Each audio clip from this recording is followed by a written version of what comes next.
How you doing? This is Lee Cole, coming from you from Texas. That's where I'm located. And now I want to talk to you about David Bixenspan. He did an article recently on the 1992 scandal. The scandal was pretty much based on my brother's lawsuit. He had one lawsuit and another lawsuit that was stopped before it came out, and that was the first lawsuit. But pretty much, I want to go over a video that I found online by Bruce Prichard, and he pretty much talks about the Ring Boy sex scandal. And I wish I seen this video sooner, but unfortunately I didn't. But in a way, it's kind of good because what it does is the story that came out by David Bixenspan, and plus a lot of other things that I'm not going to discuss right now that will be happening. We are going to dissect his video and show you the many lies that he talked about in the video. Bruce Prichard used to be Brother Love, a pretty popular character, and he's also a Vince McMahon loyalist. And this tape was made probably in June 13th of 2018. And when it was made at that time, they were having some issues and they needed to get out there and talk about the scandal again. And at that time, Vince and Linda McMahon knew they did not have Tom in their corner any longer. So basically what they did is they had Bruce Prichard go out there and do this video. And this is a podcast, and Conrad Thompson. It's hosted by Conrad Thompson. And I'm going to start it off and pick it up, and I'm going to stop at other parts and explain exactly what's going on and why the fact is false, and I will prove those facts why they're false. People that were no longer working with the company to try and say something bad about the company. It's the same thing that the United States government did. They, went after people outside of the company who had left the company and said, hey, will you say this about Vince McMahon? And will you say this about Titan Sports? So NBC, I guess, working on their story, had the same strategy. So here's something we get asked about a lot, but we've never actually really covered. Tom Cole is piling on the company here. Of course, their business is down. Now they've got all this Sahorian stuff hanging over them. And now a former ring boy named Tom Cole, who'd sort of been disparaging the company for around a year, officially files a lawsuit asking for $1.6 million in damages against Titan Sports, Pat Patterson. Okay, so let me explain this to you. This video was made, this podcast was made in 2018, and they're talking about 1992 and 93, when my brother left the company after being back after the first time. It was after several things happened to him, and we'll explain it as this video goes on. So just to get a feel, it's not about 2018, it's about 1993, and exactly what's going on, and they're describing everything that's going on. And Mel Phillips and Terry Garvin. Meltzer would write, this is a long, involved story with many twists and turns. The lawsuit is a three-parter. Part one reopens claims of sexual harassment of a homosexual nature by top WWF officials. Cole first brought forth these claims last year in a front page article in the San Diego Union. The story didn't name any names, but did detail certain situations and had other ring boys claim sexual abuse was prevalent. Almost immediately, Patterson, Phillips, and Garvin, who were the three men Cole's initial claim were about, but whose names have been yet to be brought into the public, resigned their positions. Obviously, this is a big deal at the time, Bruce, and I know we're going to talk about this. I guess we should clarify here that Pat Patterson is a friend of the show here, and Pat Patterson has never been found guilty of anything ever, to my knowledge. Pat Patterson has never been charged with anything either. And the reason that Pat Patterson resigned was Pat didn't want to place any undue negative on the company. He was lumped in to a lot of this stuff just because of the fact that he was gay and he was openly gay. And Pat didn't want to bring any negative. And Pat did not. Okay, right there. What he just said is a lie. Total lie. The lawsuit had nothing to do with him being gay, Pat Patterson. Pat Patterson was known to harass his employees, grab crotches, grab asses, lick his lips when guys walked by. if you pick up, if you go on Business Insider, and you look at the story written by David Bixenspan, he has evidence of harassment by Pat Patterson, people coming forward in the story talking about it. My brother's lawsuit, and also when he did depositions, people talked about his harassment. It has nothing to do with him being gay. It has to be just as if he was a guy going after women.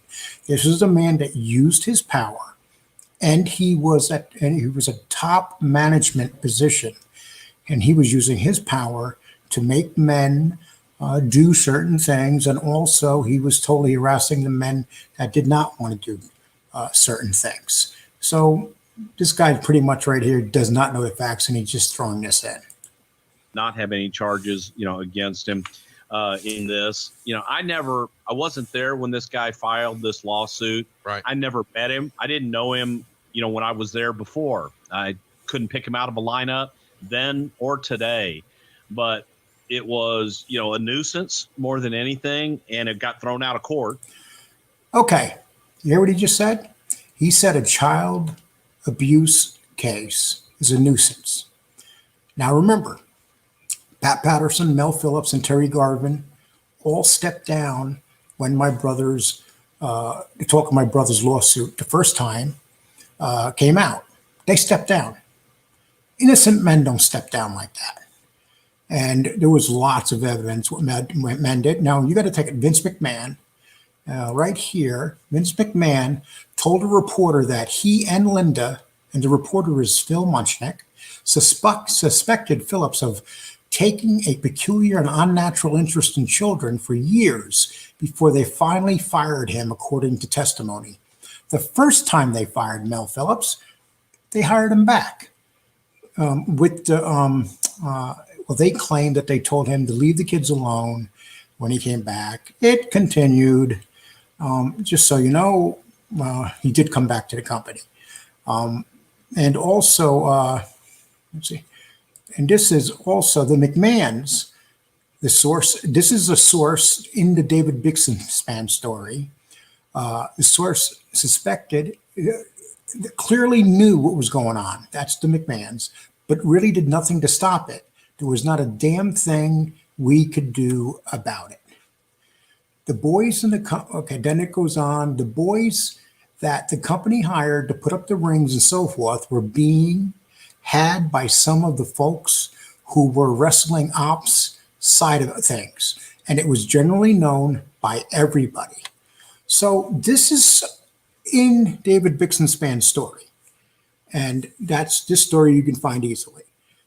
And he has thoroughly done his story. He has investigated it. He has spoken to many people. And a lot of his stuff, 99% of it, is fact. So they could say what they want. But remember, this story was written a year and a half after this video, or after this podcast was done by Bruce Prichard. That's why I'm kind of putting these together to show you how far Bruce Prichard is off and how he just came forward out of the blue all of a sudden to do this podcast to discuss exactly the 1992 scandal all of a sudden. Where, because I guess the guy didn't really have a case at all other than a lot of rumor and hearsay stuff. So he did not have a case at all. Rumor and hearsay. Well, the story that just came out by David Bixenspan and several other stories that came out prove that it wasn't a rumor. And he's saying that basically that he's doing this with rumors. He can't be doing it with rumors because the lawsuit is based on him. He filed the lawsuit and exactly what happened, and we'll keep on going and discuss it. So that's really about all I remember. They hired him back for a very short time. Yeah, let me mention that. There was a settlement reached between Cole and Titan Sports a year prior to this, where Cole was $55,000 and was rehired as a ring boy and then offered a tryout as a ring announcer. As part of the settlement, according to the complaint here, Cole agreed to never bring up the charges again, and Titan agreed to never ask him to retract his initial charges. The lawsuit, of course, claims that Titan has breached the settlement because they failed to give Cole a tryout as a ring announcer which is largely the crux of this entire new lawsuit, which is breach of contract. And he also says that Titan continually attempted to get Cole to go public and retract his sexual abuse and harassment charges. I do find it interesting that so many people talk about these claims and they talk about this lawsuit, but they really don't follow up on the fact that the reason he's suing here for $1.6 million is essentially because he didn't get a tryout as a ring announcer as he was promised. Yeah, it's crazy. And had, you know, as far as I know, had zero experience as a ring announcer.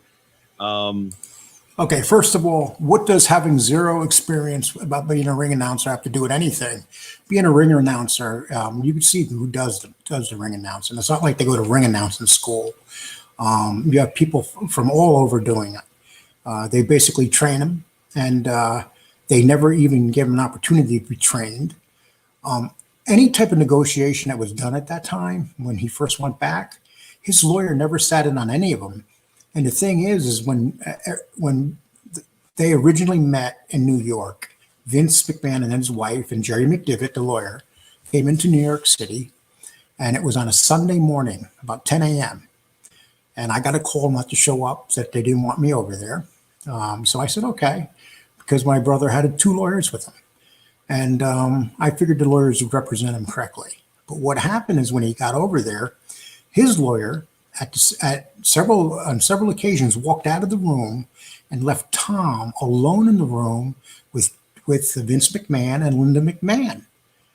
Who leaves their client, who is just a young guy, just 21, has no type of law degree, he's not very educated at that time.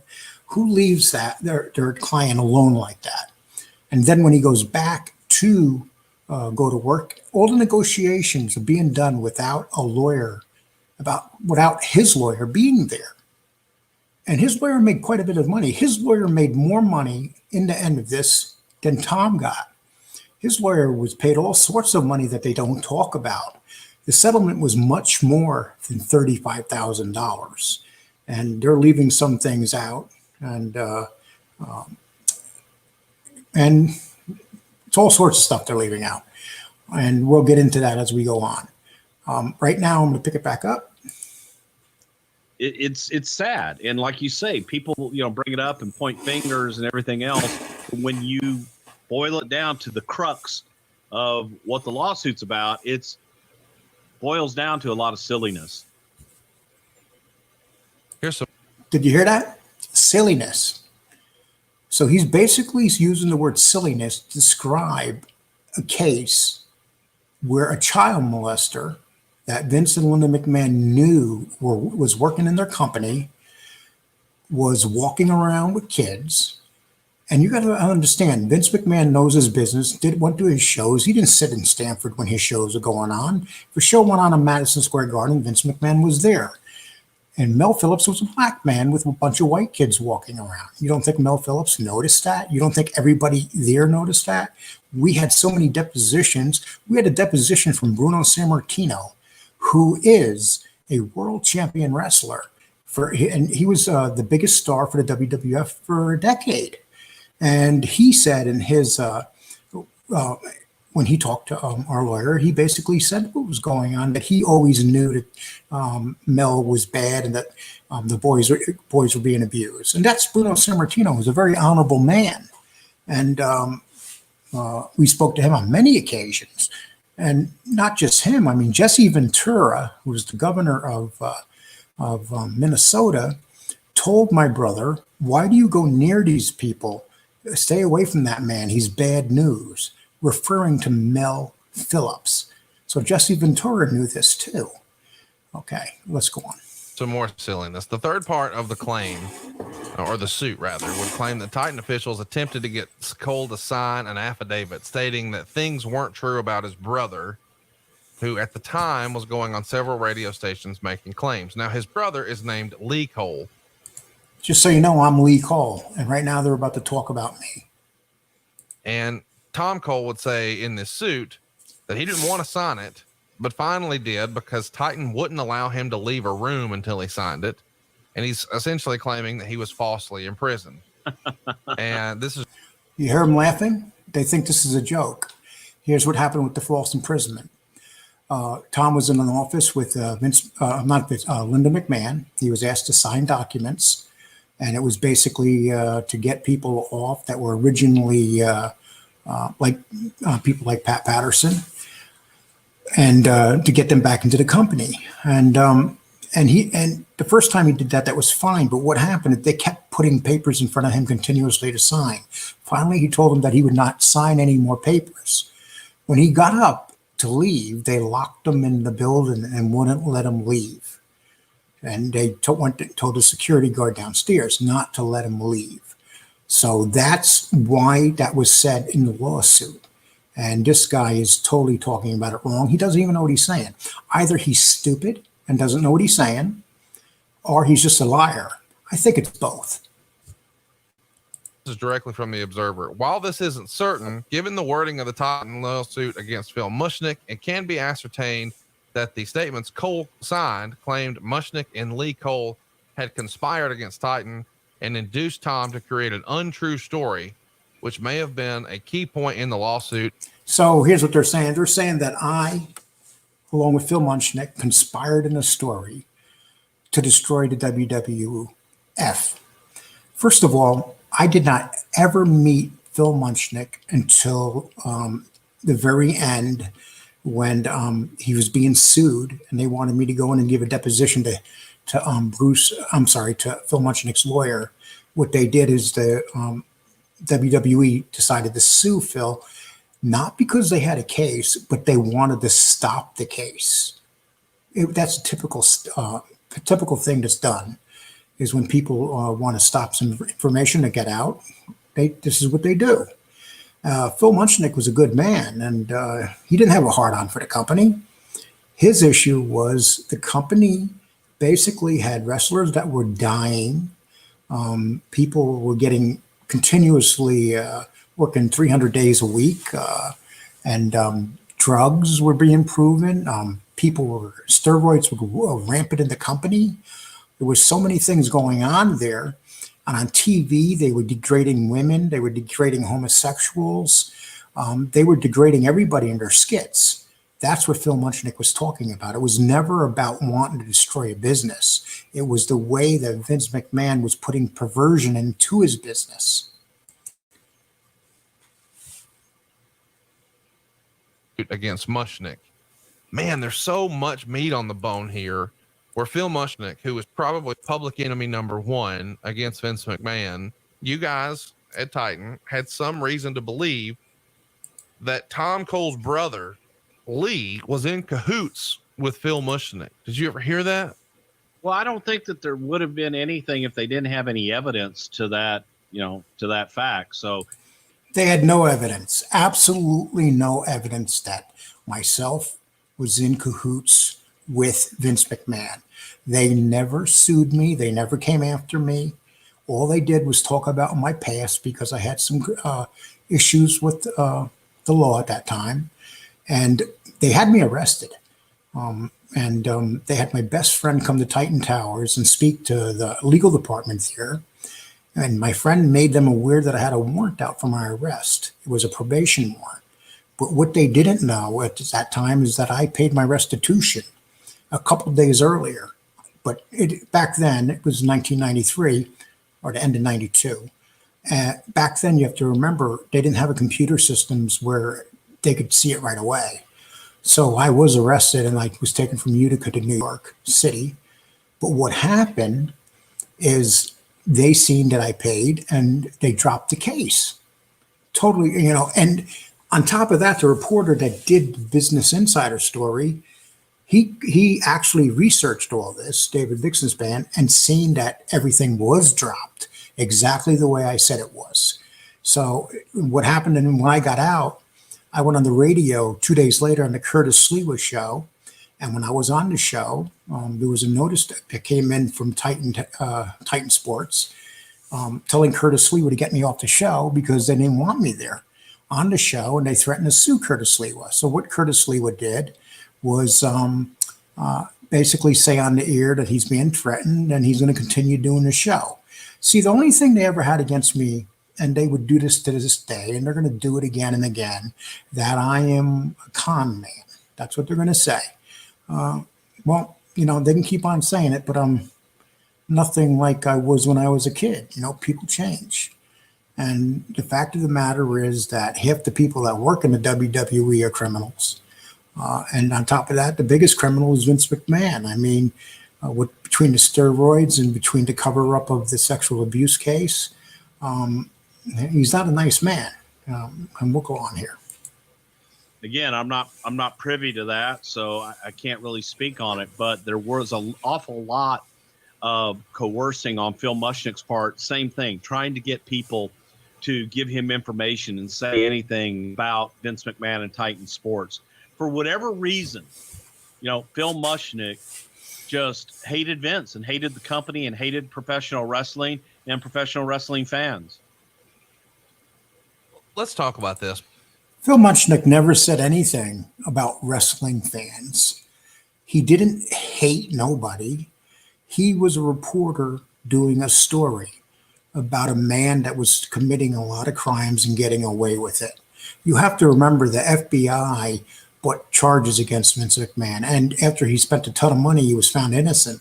So you know what? I guess he is innocent until proven guilty. But Vince McMahon, I met with Vince McMahon, and I remember what Vince McMahon said to me. Me and him were driving alone in his car. We were going, and this is the first night that we were negotiating. He brought me to a restaurant where Linda McMahon was driving with my brother, Tom. And on the trip there, Vince McMahon looked at me and said, I lost it all once before, and if I lose it over this, I'll get it all back again. That doesn't sound like an innocent man to me. He knew he was guilty, and he was very worried. Do you think Vince McMahon's going to spend time letting a street guy like me in his car and driving me around, taking me out for dinner along with my brother, if we were just a couple of chumps? That's not why he took us. He was so scared that the sex scandal was going to be what brings down the whole entire WWF at that time. And there's so many things going wrong in the WWF at that time, and it was pretty sad is what it was. I'm going to continue on a little bit with this, and then I'm going to move on to another video. It's because I don't know when we will again, because we're not going to do a Ring Boy Scandal lawsuit. I just don't know how we would effectively cover that. This is probably it. There's always been, it's such a weird thing to even talk about, but there's almost like a weird double standard in wrestling where, and people have a lot of fun talking about guys in Memphis liking young girls and things like that. Okay, now he's going to get on to the part about the young girls. I'm going to cut this off. There were a lot of incidences where the wrestlers were also would go after young girls, and all sorts of lawsuits filed down south and stuff. That's a whole different, if somebody wants to pick that story up and talk about it, it'd be fine. There's so much evidence out there on that one too. But we're going to get rid of this right now. We're going to stop this story right here, and I'm going to move on to another video. And we'll pick it up from there. So okay, give me 1 minute. Okay, Chrome. Now this video right here is when my brother Tom, right during the lawsuit, he the second time, he went up to Connecticut, and there was a protest from my family because they were really upset that nothing was ever done about what was going on in the WWF.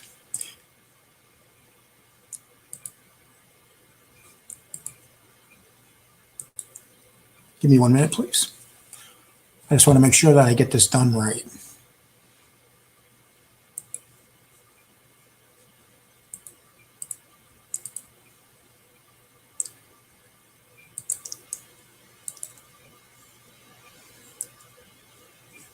Okay. For the World Wrestling Federation when he was 13 years old. For the next 3 years, he says he was sexually abused by his supervisor, Mel Phillips, who Cole says has a foot fetish.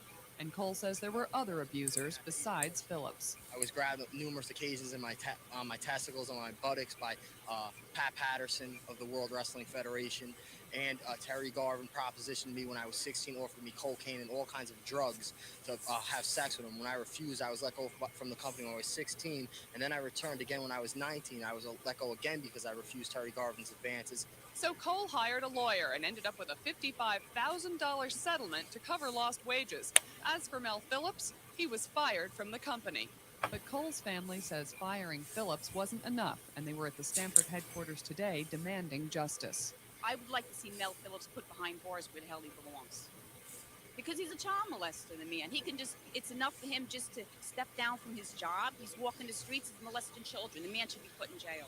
World Wrestling Federation President Linda McMahon says an outside investigator concluded there was no evidence of Phillips molesting employees, but the company fired him anyway.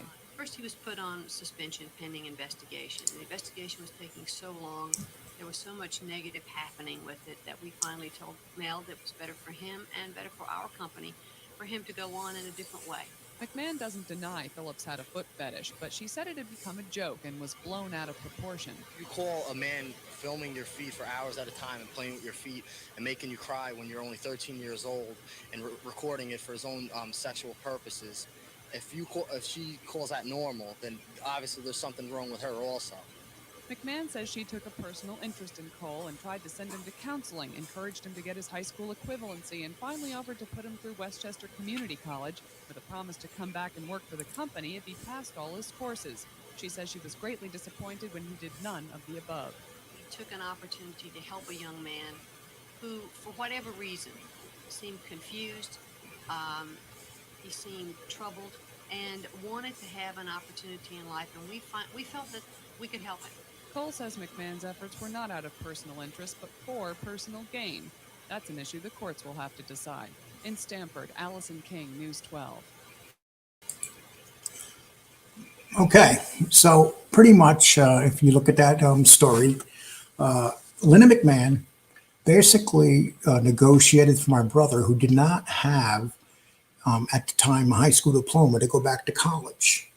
And the deal was, if he failed his classes, that they can let him go. They were trying to let him go because they didn't want him there. Because when people looked at him, they knew what they were, what the WWF was all about, or the WWE now. So they wanted to force him out. And that's why the second lawsuit came up. You know what? When my brother filed for unemployment insurance, Linda McMahon showed up at the hearings trying to get him where he wouldn't get any unemployment insurance. He did get it, by the way. And the judge kind of questioned, why was Linda McMahon at these hearings? Which, you know, here we got a billionaire going to a hearing for an employee who's collecting unemployment insurance. And the judge even found it was very, very strange that she was there.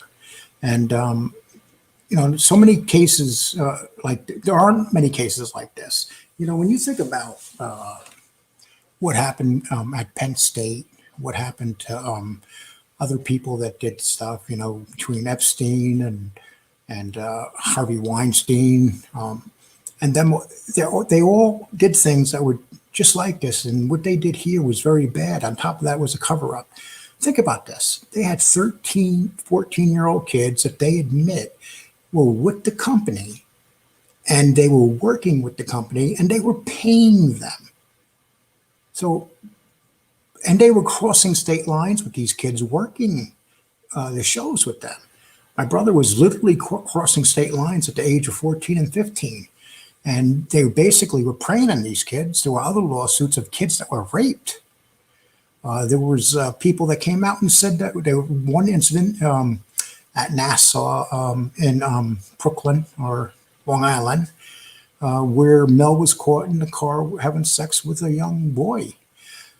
And, you know, this is just one of many stories. And here we go, the media, you know, they're doing all these stories. Their heads are so focused on dump that they don't focus it here when you have people like this that have basically got away with this. It seems like the WWE gets away with a lot of stuff, between the wrestlers dying. So many wrestlers have died. Wrestlers murdering people. You know, look at what happened with Chris Benoit killing his wife, and his child, and Jimmy Snuka killing his a girlfriend. And, you know, a lot of bad things have happened, and it's in this world of wrestling. And the main person in wrestling is Vince McMahon. You know, he pretty much put everybody out of business and took control of it years ago. Now there's other people coming out, but I mean, the WWE is still the big boss. They're $1 billion company. They're, you know, privately traded, you know, so I'm going to leave it there. I have a lot more stuff coming out on this. I just wanted to go over that because, you know, I found that video by Bruce Prichard, and it was pretty much upset me because there was so many lies in it. And everybody knows Bruce Prichard is just a he's a talking head, I guess, for Vince McMahon, and he doesn't know what he's talking about. We've never dealt with him. He never had anything to do with the suit. And, you know, Tom and I didn't spend 2 days with Vince McMahon because he wanted to be our friend. You know how hard it is for even Vince McMahon's wrestlers to go meet with him. And the fact alone that he was meeting with a couple of street guys like me and my brother. Well, that's it for now. And thank you for listening. Please take this video and pass it around. Subscribe to my channel. I would really appreciate it. And I'll have many more videos like this coming out with a lot of stuff that people do not have that I have. Lots and lots of stuff. But we're going to save that right now because of something going on. I can't really talk about it or drop it down. But there is another big story happening on this too. But I'm going to just let that happen and not talk about it right now. Okay, thank you.